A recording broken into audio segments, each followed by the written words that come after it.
Hello dear student, स्वागत है आपका एक बार फिर से आपके चहेते चैनल साइड में। और आज हम पढ़ने जा रहे हैं इंटरफेरेंस ऑफ लाइट। इससे पहले हमने वीडियो में डिस्कस किया था कि कैसे हम हाइजेंस प्रिंसिपल को यूज़ करके लॉज ऑफ रिफ्रैक्शन और लॉज ऑफ रिफ्रैक्शन को हम एक्सप्लेन कर सकते हैं। अगर आपको मेरे बनाए हुए वीडियोस पसंद आ रहे हैं तो इस चैनल को ज़रूर सब्सक्राइब करें। तो आज हम देखते हैं इस वीडियो में क्या पढ़ेंगे। आज हम पढ़ेंगे coherent and incoherent sources of light के बारे में कि कोहेरेंट और इनकोहेरेंट सोर्सेज होते क्या है, सुपरपोजिशन प्रिंसिपल क्या होता है, इंटरफेरेंस ऑफ लाइट फिनोमेना के बारे में हम डिस्कस करेंगे, इंटरफेरेंस ऑफ लाइट के कंडीशंस के बारे में हम डिस्कस करेंगे कि वो होता कब है, और हम टाइप्स ऑफ इंटरफेरेंस पढ़ेंगे जिसमें कि हम पढ़ेंगे कंस्ट्रक्टिव और डिस्ट्रक्टिव इंटरफेरेंस के बारे में। तो आइए सबसे पहले हम देखते हैं कोहेरेंट और इनकोहेरेंट सोर्सेज क्या होता है। यहाँ पे जो कोहेरेंट सोर्सेज है, coherent sources are the sources that emits light which have zero और constant phase difference and same frequency. मतलब कि ऐसे लाइट, सबसे पहले तो कंडीशन है कि दोनों वेव्स का क्या होना चाहिए, फ्रीक्वेंसी सेम होनी चाहिए। और यहाँ पे जो फेज डिफरेंस है या तो वो जीरो होना चाहिए या वो कांस्टेंट होना चाहिए थ्रू आउट द जर्नी। अब यहाँ पे इसका मतलब समझ लेते हैं कि कांस्टेंट या जीरो फेज डिफरेंस का क्या मतलब हुआ। सपोज हम एक का इंस्टेंट के लिए मान लेते हैं कि B1 और B2 एक कोहेरेंट सोर्सेज है, ठीक है। सपोज ये क्या हमारा कोहेरेंट सोर्सेज है। अब इससे जो वेव निकल रहा है, ठीक है, अगर सपोज ये 4 साइकिल, सपोज ये जो हमारा वेव है इसका 4 साइकिल कंप्लीट हो गया जब ये अपने सोर्स से निकला, ठीक है। अब ये वेव क्या हो रहा है, जब जब ये वेव 4 साइकिल कंप्लीट किया तब ये वेव का कितना साइकिल कंप्लीट हुआ, 2 साइकिल, ठीक है। तो ये जब भी स्पेस में ट्रेवल कर रहे होंगे तो अगर इन दोनों के बीच में जो फेज डिफरेंस है कितना होगा, तो ये इसका 4 साइकिल इसका 2 साइकिल, तो मतलब ओवरऑल जो डिफरेंस हुआ उनका वो कितना हुआ, तो 2 साइकिल का।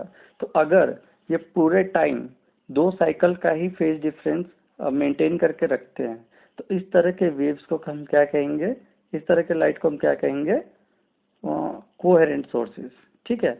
जैसे कि यहाँ पे ये जो दो ये हमारे दो वेव्स है, ठीक है। अगर ये दो वेव्स के बीच में नंबर ऑफ साइकिल्स का जो डिफरेंस है वो कांस्टेंट रहता है, ठीक है, तो ये हमारे क्या सोर्स कहलाएंगे, कोहेरेंट सोर्स कहलाएंगे।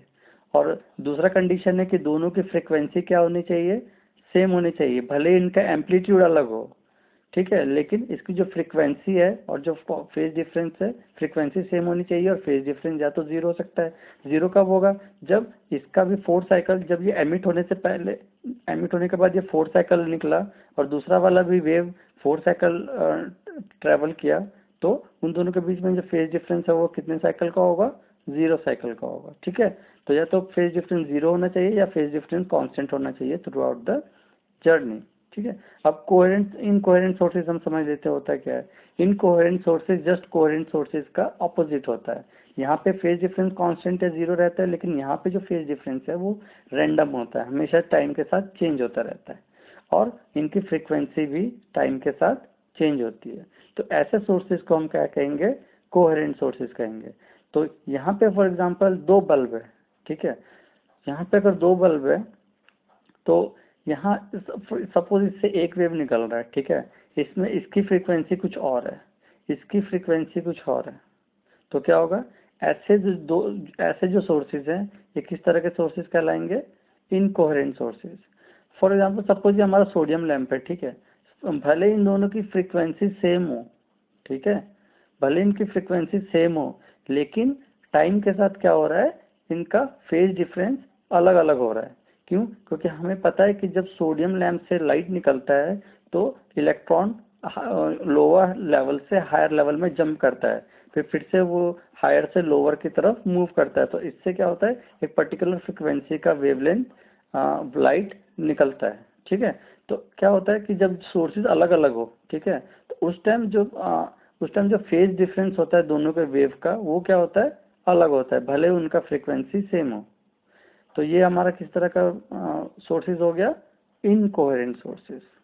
अब कोहेरेंट सोर्सेज में क्या है, अगर एक ही बल्ब से, एक ही सोर्स से इस तरह के वेव्स निकल रहे हैं जो कि फ्रीक्वेंसी सेम है और फेज डिफरेंस भी कांस्टेंट है, ठीक है, तो इस तरह के सोर्सेज को हम क्या कहेंगे, कोहेरेंट सोर्सेज कहेंगे।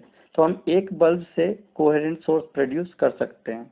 हम क्या करेंगे, एक स्लिट लेंगे, तो 2 स्लिट लेंगे हम। तो पहले स्लिट से जो वेव निकल रहा है वो एक ही बल्ब से निकल, मतलब कि ये दोनों जो स्लिट है, इससे जो लाइट एमिट हो रहा है, लाइट वेव एमिट हो रहा है, वो किससे एमिट हो रहा है, इस एक सोर्स से एमिट हो रहा है। इसका मतलब ये होगा कि जो फ्रिक्वेंसी इस स्लिट से जो वेव निकलेगी, इसकी फ्रिक्वेंसी और नीचे वाले स्लिट से जो निकलने वाली फ्रिक्वेंसी होगी वो तो सेम होगा ही होगा, ठीक है। लेकिन इनका जो फेज डिफरेंस है वो भी कांस्टेंट होगा या तो 0 होगा, ठीक है। आपको यहाँ तक समझ में आ गया। अब हम समझते हैं सुपरपोजिशन प्रिंसिपल के बारे में, क्योंकि इंटरफेरेंस ऑफ लाइट पढ़ने से पहले हमें सुपरपोजिशन प्रिंसिपल को समझना बहुत ही इंपॉर्टेंट है, क्योंकि इंटरफेरेंस ऑफ लाइट में भी सुपरपोजिशन प्रिंसिपल का यूज होता है एक्सप्लेन करते टाइम। तो सुपरपोजिशन प्रिंसिपल क्या कहता है कि at a particular point in a medium the resultant displacement produced by a number of wave is the vector sum of displacement produced by each wave। तो यहाँ पे क्या कह रहा है कि सुपरपोजिशन प्रिंसिपल ये होता है कि किसी भी पॉइंट पे, ठीक है, at a particular point in a medium, किसी मीडियम के पर्टिकुलर पॉइंट पे जो रिजल्टेंट डिस्प्लेसमेंट होता है, जो प्रोड्यूस करता है बाकी वेव, वो क्या होता है, इन वेव का वेक्टर सम के इक्वल होता है। तो इसको इस डायग्राम के थ्रू समझने की कोशिश करते हैं। सपोज एक हमारा वेव y1 है, ठीक है, ये सपोज हमारा वेव y1 है, और यहाँ पे y2 y3 और बहुत सारे ऐसे वेव है जो इस पॉइंट पे मीट कर रहे हैं, ठीक है। अब ये जो y1 है ये अपने डायरेक्शन में, यहाँ पे सपोज कोई पार्टिकल है, ठीक है। अब जो y1 है ये इस पार्टिकल को एक पर्टिकुलर डायरेक्शन में मूव कराने की कोशिश करेगा। ये जो y2 है वो इस पार्टिकल को अपने अकॉर्डिंग डिस्प्लेसमेंट करवाने की कोशिश करेगा। तो यहाँ पे जितने भी वेव मीट करेंगे वो क्या करेंगे, इस वेव को, इस पार्टिकल को एक मोशन प्रोड्यूस करने की कोशिश करेंगे। तो इसका जो मोशन होगा वो किस डायरेक्शन में होगा, वो डिसाइड करेगा इन सभी वेव्स का वेक्टर सम, ठीक है। यहाँ तक आपको समझ में आ गया। तो सपोज यहाँ पे हमारा एक वेव है y1 जिसका इक्वेशन है y1 is equals to a1 sine omega t plus phi1। मतलब कि जब ये वेव यहाँ पे आया, इस पॉइंट पे आया, तो सपोज उसका जो इक्वेशन था डिस्प्लेसमेंट का वो है a1 sine omega t plus phi1। उसका फेज डिफरेंस क्या है हमारा phi1, जो साइन के बाद जो भी हमारा वैल्यू आता है ओमेगा टी प्लस phi1, ये क्या हुआ, फेज डिफरेंस हुआ, ठीक है। अब सपोज y2 भी आ रहा है यहाँ पे मीट कर रहा है, तो y2 का सपोज इसका इक्वेशन है a2 sine omega 2 plus phi2। और इसी तरह हमारे पास स्पेस में बहुत सारे वेव है, तो क्या होगा, जो इस पार्टिकल का जो डिस्प्लेसमेंट होगा that will be the vector sum of the all the displacement of this wave, ठीक है। इन सब वेव्स का जो रिजल्टेंट डिस्प्लेसमेंट होगा वो किसका होगा, इन सभी से जो डिस्प्लेसमेंट प्रोड्यूस हो रहा है इस जगह, तो वो रिजल्टेंट डिस्प्लेसमेंट होगा the sum of all the displacement produce by this wave, ठीक है। तो ये हमारा हो गया सुपरपोजिशन प्रिंसिपल। तो अगर आपको ये वीडियो पसंद आ रहा है तो इस चैनल को ज़रूर से ज़रूर सब्सक्राइब करें। तो हम मूव करते हैं next topic, interference of light में। तो इंटरफेरेंस ऑफ लाइट एक फिनोमेना है, फिजिकल फिनोमेना है, in which two wave superpose to form resultant wave of lower, higher और सेम एम्पलीट्यूड। मतलब कि हमने अभी सुपरपोजिशन प्रिंसिपल के बारे में पढ़ा, तो इंटरफेरेंस भी एक तरह से लाइट का फिनोमेना है, क्योंकि सुपरपोजिशन प्रिंसिपल कहाँ पे होता है, वो होता है लाइट में, वेव्स में होता है। तो यहाँ पे लाइट भी एक तरह का क्या है, वेव है। तो यहाँ इंटरफेरेंस एक तरह का फिनोमेना है जिसमें कि लाइट वेव सुपर इम्पोज होती है, और जो उनका जो रिजल्टेंट वेव एम्पलीट्यूड होता है वो क्या होता है, या तो दोनों वेव के एम्पलीट्यूड से कम भी हो सकता है, या तो ज़्यादा हो सकता है, या उनके इक्वल भी हो सकता है, ठीक है। तो यहाँ पे हम सबसे पहले जो सबसे इम्पॉर्टेंट कंडीशन है हमारा इंटरफेरेंस ऑफ लाइट का, कि अगर हमें इंटरफेरेंस ऑफ लाइट को ऑब्जर्व करना है तो क्या क्या ज़रूरी है। तो हमें दो बहुत इम्पॉर्टेंट पॉइंट ज़रूरी है interference of light phenomena produce करने के लिए। तो सबसे पहले क्या है, the source of waves must be coherent, which means they emit identical wave with constant phase difference. मतलब कि हमने अभी पहले पढ़ा था कि कोहेरेंट सोर्स किसे कहते हैं। तो जो लाइट है वो क्या होने चाहिए, जो लाइट वेव जो प्रोड्यूस हो रहे हैं वो कैसे क्या होने चाहिए, कोहेरेंट होने चाहिए। मतलब कि उनकी फ्रीक्वेंसी सेम होनी चाहिए और उनका फेज डिफरेंस कांस्टेंट होना चाहिए, ठीक है। तो ये पहला कंडीशन है इंटरफेरेंस ऑफ लाइट के लिए। अब दूसरा कंडीशन क्या है, the wave should be monochromatic, that is it should be of single wavelength.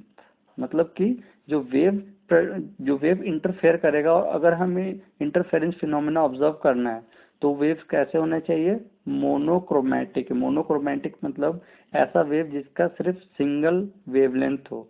मतलब अगर सपोज हमारे पास एक बीम ऑफ लाइट है और उस बीम ऑफ लाइट में बहुत तरह के वेव्स प्रोड्यूस हो रहे हैं, तो क्या होगा, उस कंडीशन में हमारा इंटरफेरेंस ऑफ लाइट नहीं होगा। तो फॉर एग्जांपल हमारा अगर सोडियम लैंप है, तो हमें पता है कि सोडियम लैंप जो येलो लाइट प्रोड्यूस करता है, तो वो किस तरह का सोर्स हुआ, वो हुआ हमारा मोनोक्रोमेटिक सोर्स, राइट। तो उस तरह के सोर्स क्या प्रोड्यूस करेगा, हमारा इंटरफेरेंस ऑफ लाइट प्रोड्यूस करेगा। लेकिन अगर हम दो सोडियम लैंप को यूज करते हैं तो उस time interference of light produce नहीं करेगा, क्योंकि वो दो अलग अलग सोर्सेज हुए, और जो उनमें जो इलेक्ट्रॉन का जो वाइब्रेशन होता है from lower to higher level, उनमें जो फेज डिफरेंस होगा वो अलग अलग होगा, ठीक है ना। भले ही दोनों का फ्रिक्वेंसी सेम हो, लेकिन फेज डिफरेंस क्या होगा, अलग होगा। तो अगर हम एक ही लाइट लैंप से, ठीक है, एक ही लैंप से हम स्लिट के थ्रू जब हम पास करवाएंगे उस लाइट को, तो वो दोनों जो वेव है वो किसकी तरह बिहेव करेंगे, कोहेरेंट सोर्सेज ऑफ लाइट की तरह। तो हम इसके बारे में, ये जो स्लिट से हमने वेव को पास करवाया है, इसको हम यंग्स डबल स्लिट एक्सपेरिमेंट में डिटेल में पढ़ेंगे। तो अभी के लिए बस हम समझ लेते हैं कि हाँ, मोनोक्रोमेट कोहेरेंट लाइट प्रोड्यूस करने के लिए हम एक सोर्स लेंगे, उस सोर्स से हम उस सोर्स के वेव को दो स्लिट से पास करवाएंगे, तो हमें कैसा सोर्स मिलेगा, कोहेरेंट सोर्स मिलेगा। क्योंकि यहाँ पे जो दो स्लिट है वो किसकी तरह एक्ट कर रहे हैं, दो अलग अलग सोर्स की तरह एक्ट कर, लाइट सोर्स की तरह एक्ट कर रहे हैं, ठीक है ना। तो ये हमारा हुआ कोहेरेंट सोर्सेज। अब क्या है, अब समझने की कोशिश करते हैं कि ये फिनोमेना होता कैसे है, ठीक है। तो यहाँ पे सपोज एक पॉइंट सोर्स S1 है और एक सोर्स S2 है, ठीक है। अब यहाँ पे अगर S एक सपोज पॉइंट P है हमारा, और इस S1 से पॉइंट P और S2 से पॉइंट P का डिस्टेंस अगर सेम है, ठीक है, और ये दोनों जो लाइट सोर्स है सपोज हमने कंसिडर किया कि कोहेरेंट है, तो अगर ये कोहेरेंट है तो अगर ये 5 साइकिल्स के बाद P के पास पहुंचता है तो ये भी 5 साइकिल्स के बाद P के पास पहुंचेगा, ठीक है। तो इसकी वजह से क्या होगा, सपोज यहाँ पे क्या है, S1 P किसके बराबर है, S2 P के बराबर, और यहाँ पे S1 में से जो वेव प्रोड्यूस हो रहा है, सपोज हम उसको कंसिडर कर लेते हैं Y1 is equals to A cos omega t, ठीक है। इस तरह का वेव S1 से प्रोड्यूस हो रहा है। अब S2 से प्रोड्यूस होने वाले वेव को हम कंसिडर कर लेते हैं Y2 is equals to A sine omega two, ठीक है, A sine omega t, sorry. तो यहाँ से जो रिजल्टेंट यहाँ पे जो इसका डिस्प्लेसमेंट होगा इस पॉइंट पे, इस पार्टिकल का या फिर इस वेव का, वो क्या होगा, y is equals to Y1 plus Y2। जब हम इसको ऐड करेंगे तो कितना आ जाएगा, 2A cos ओमेगा टी, ठीक है। अब हमें पता है कि जो हमारा इंटेंसिटी होता है वो किसके प्रोपोर्शनल होता है, एम्पलीट्यूड के स्क्वायर के प्रोपोर्शनल होता है, ठीक है। तो यहाँ से जो हमारा इंटेंसिटी आ जाएगा वो कितना आ जाएगा, I is equals to 4 times I naught. For example suppose ये वेव Y1, ये जो लाइट वेव है Y1, उसने I नॉट वेव की इंटेंसिटी प्रोड्यूस किया, ठीक है। Y2 ने भी I नॉट इंटेंसिटी का लाइट प्रोड्यूस किया। तो यहाँ पे जो रिजल्टेंट इंटेंसिटी होगा वो कितना होगा, 4 टाइम्स I नॉट होगा। तो आई होप ये आपको समझ में आ रहा होगा। अब हम यहाँ पे डिस्कस करते हैं कि सपोज हमारे पास कोई दो लाइट सोर्स है, ठीक है, और एक लाइट सोर्स है S1 और दूसरा है S2, और दोनों एक किस तरह के सोर्स है, कोहेरेंट सोर्स है, ठीक है। तो सपोज यहाँ से वेव जो निकला वो 7 लैम्डा ट्रेवल किया, कहाँ पहुँचने तक, कहाँ पहुँचने के लिए, Q तक पहुँचने के लिए। अब दूसरा सोर्स है हमारा S2, ये Q तक पहुँचने के लिए कितने लैम्डा या फिर कितने साइकिल प्रोड्यूस किया, 9 साइकिल, ठीक है। S1 वेव Q तक पहुँचने के लिए कितने साइकिल में पहुँचा, 7 साइकिल में, ये 9 साइकिल में। तो इन दोनों के बीच में कितने साइकिल का डिफरेंस हुआ, वो हुआ हमारा 2 साइकिल का या फिर 2 लैम्डा का, राइट। तो इसकी वजह से अब यहाँ पे ध्यान से सुनिएगा, अब इसकी वजह से क्या होगा कि इसका जो क्रेस्ट है, ठीक है, ये इसके क्रेस्ट के साथ मैच करेगा, और इसका जो ट्रफ है, ये जो वेव है, इसका जो ऊपर वाला टॉप वाले हिस्से को हम क्रेस्ट बोलते हैं और बॉटम वाले हिस्से को हम ट्रफ बोलते हैं।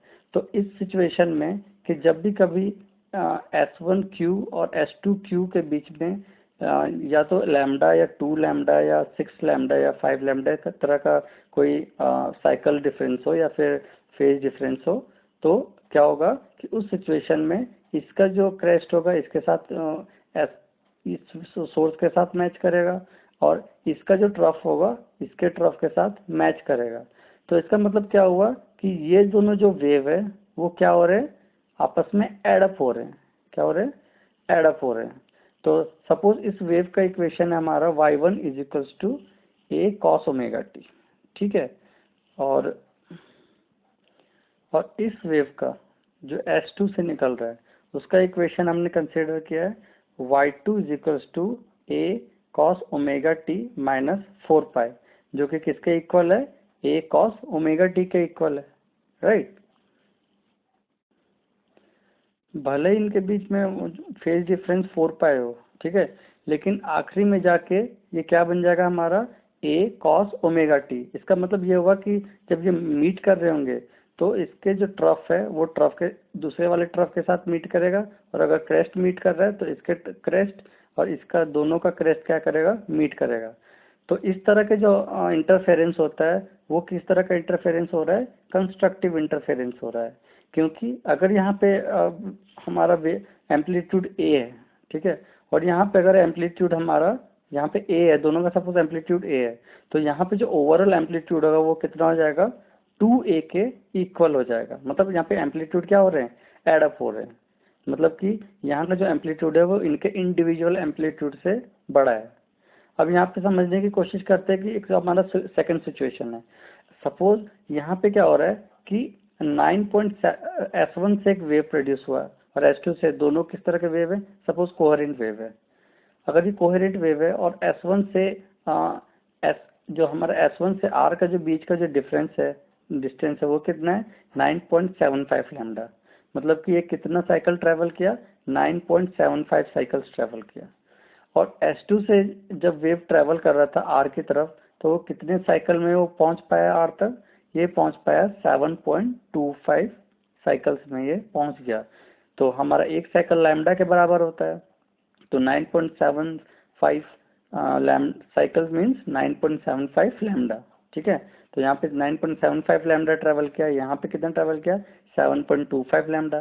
तो अब इनके बीच में जो डिफरेंस होगा वो कितने का होगा, 2.5 का। क्या होगा, S1R माइनस S2R कितना हो गया, वो हुआ हमारा 9.2.5, ठीक है। तो यहाँ पे अब यहाँ पे अगर हम ध्यान से देखें तो क्या हो रहा है, यहाँ पे जो डिफरेंस हो रहा है वो लैम्डा बाई 2 के टर्म्स में डिफरेंस आ रहा है। मतलब कि अगर हम इसको लिखें फ्रैक्शन के टर्म में तो ये कितना आ रहा है, 5/2 लैम्डा। मतलब एग्जैक्ट लैम्डा नहीं हो रहा, वो लैम्डा का आधा हो रहा है, ठीक है। इसका मतलब ये होगा कि जब ये लास्ट में मीट करेगा, अगर सपोज ये फुल लैम्डा यहाँ पे मीट कर रहा है तो ये कितना करेगा, हाफ लैम्डा इस पॉइंट पे मीट कर रहा है। तो जब ऐसा सिचुएशन होता है तो क्या होगा कि जो इसका क्रेस्ट है, एक वेव का अगर क्रेस्ट है तो दूसरे का कौन सा पार्ट मिलेगा, ट्रफ मिलेगा, ठीक है। तो यहाँ पे अगर इसका अगर क्रेस्ट मिल रहा है तो इसका ट्रफ मिलेगा, और इसका ट्रफ मिल रहा है तो इसका क्रेस्ट मिलेगा, ठीक है। तो यहाँ पे हम कंसिडर कर लेते हैं कि S1 से जो वेव निकल रहा है वो a cos ओमेगा टी निकल रहा है यहाँ पे, ठीक है, और Y2 से निकल रहा है a cos omega T plus 5 पाई। मतलब फेज डिफरेंस कितने एंगल का है, 5 पाई का है। तो यहाँ पे हमारा जो एम्पलीट्यूड हुआ वो कितना हुआ, -a cos ओमेगा टी, ठीक है। तो यहाँ से अगर हम इसका एम्पलीट्यूड का रिजल्टेंट एम्पलीट्यूड कैलकुलेट करने की कोशिश करें तो कितना आ जाएगा, a माइनस a, मतलब क्या हो जाएगा, वो 0 हो जाएगा, ठीक है। जो रिजल्टेंट एम्पलीट्यूड होगा वो क्या हो जाएगा, 0 हो जाएगा, क्योंकि y1 प्लस y2 को जब हम ऐड करेंगे, y1 और y2 को जब हम ऐड कर रहे होंगे तो क्या होगा, ये हमारा 0 हो जाएगा। मतलब कि यहाँ पे पिछले वाले केस में क्या हो रहा था कि जब यहाँ पे जब इंटरफेरेंस हो रहा था इस जगह, तो ये वाला जो रीजन है वो ज़्यादा ब्राइट था, मतलब अगर सपोज ये कुछ जो S1 से कुछ ब्राइटनेस निकला, ठीक है, S2 का कुछ ब्राइटनेस है, जब यहाँ पे जब एडअप हो जाएंगे तो इसका ब्राइटनेस ज़्यादा होगा as compare to S1 source और S2 सोर्स, ठीक है। अब और यहाँ पे जो होगा वो ब्राइटनेस कम होगा, ठीक है। अगर जीरो है तो मतलब यहाँ पे क्या हो जाएगा, डार्क हो जाएगा, यहाँ पे क्या होगा, डार्क। तो यहाँ पे अगर हम इसको समराइज करें तो अगर S1 और S2 के बीच में अगर n लैम्डा का डिफरेंस हो, मतलब n साइकिल का डिफरेंस हो, तो किस तरह का इंटरफेरेंस होगा, वो हमारा होगा कंस्ट्रक्टिव इंटरफेरेंस, ठीक है। लेकिन अगर S1p और S2p के बीच में जो डिफरेंस है वो odd multiples of lambda by 2 का होगा, ठीक है, जैसे 5 लैम्डा बाई 2, 3 लैम्डा बाई 2। तो इस तरह के जो मल्टीपल्स लैम्डा के अगर होंगे, odd multiples of lambda by 2 के, तो इस केस में जो हमारा इंटरफेरेंस होगा वो क्या होगा, डिस्ट्रक्टिव इंटरफेरेंस होगा। क्या होगा, डिस्ट्रक्टिव, मतलब कि वहाँ पे जो वेव है वो क्या हो रहा है, डिस्ट्रक्ट हो रहे हैं, मतलब खत्म हो रहे हैं। और दूसरा क्या होता है, कंस्ट्रक्टिव इंटरफेरेंस। कंस्ट्रक्टिव इंटरफेरेंस कब होगा, जब S1p मतलब जो दोनों के बीच में पाथ, जो दो वेव के बीच में जो पाथ डिफरेंस है, पाथ लेंथ या फिर पाथ डिफरेंस, वो कितना होना चाहिए, n लैम्डा के इक्वल होना चाहिए, जहाँ की हमारा n की वैल्यू क्या क्या ले सकते हैं, 0, 1, 2, 3 सो ऑन। यहाँ पे क्या होगा डिस्ट्रक्टिव इंटरफेरेंस में कि n की वैल्यू हम क्या क्या ले सकते हैं, 0, 1, 2, 3। तो अब हम समझ लेते हैं टाइप्स ऑफ इंटरफेरेंस को डिटेल में।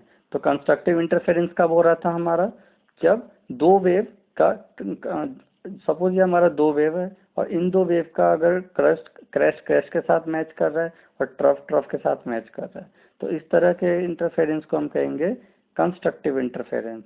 और अगर इसका ट्रफ, एक वेव का ट्रफ दूसरे के क्रैश के साथ मिल रहा है, तो ये किस तरह का इंटरफेरेंस होगा, डिस्ट्रक्टिव इंटरफेरेंस। तो यहाँ पे हम क्या लिखेंगे कि constructive interference takes place when crest of one wave falls on the crest of another wave such that the amplitude is maximum. These waves will have same displacement and are in the same phase. इन दोनों waves का जो displacement होगा वो क्या होगा, same होगा, ठीक है। अब डिस्ट्रक्टिव इंटरफेरेंस में क्या हो रहा है कि in destructive interference the crest of one wave falls on the trough of another wave such that amplitude is minimum, right. The displacement and phase of these waves are not same. जो displacement होगा और phase होगा इन दोनों wave का क्या होगा, different होगा, ठीक है, आउट ऑफ फेज होंगे ये दोनों, ठीक है। तो इस तरह के इंटरफेरेंस को हम क्या कहेंगे, डिस्ट्रक्टिव इंटरफेरेंस। तो अगर आपको आज का वीडियो ये पसंद आया तो इस चैनल को ज़रूर सब्सक्राइब करें और इस वीडियो को लाइक करें और अपने वैल्यूएबल सजेशन नीचे कमेंट बॉक्स में ज़रूर लिखें। तो मिलते हैं फिर अगले वीडियो में, तब तक के लिए have a nice day, bye bye.